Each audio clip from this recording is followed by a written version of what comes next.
Sometimes violent protests have broken out, like here in Brussels, condemning last year's flawed election, which returned Joseph Kabila to power. In Washington, protests have also been held on a regular basis, such as here outside the White House.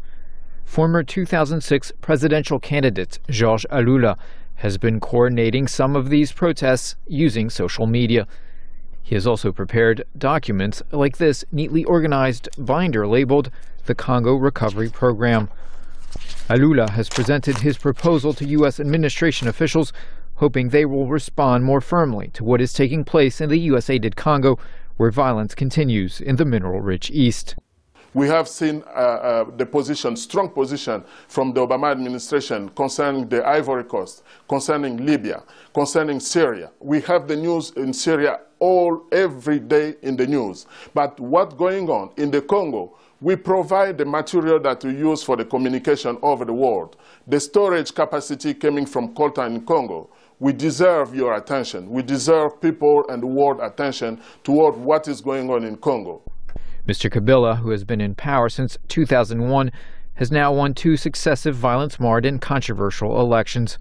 Washington-based opposition activist Abraham Lwakabwanga has turned to political videos and interviews he posts on the internet to make an impact.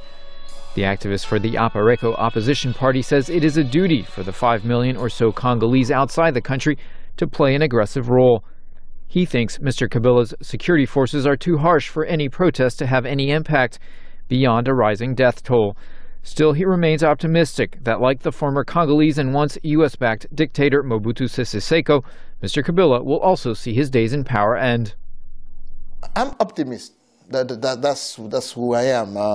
And Kabila is just a man. It's just a man. Mobutu was there thinking that he was going to remain for 100 years. Somebody was there to host him out with the help of the international community. But we need a new leadership in the Congo, and we will push until that will happen.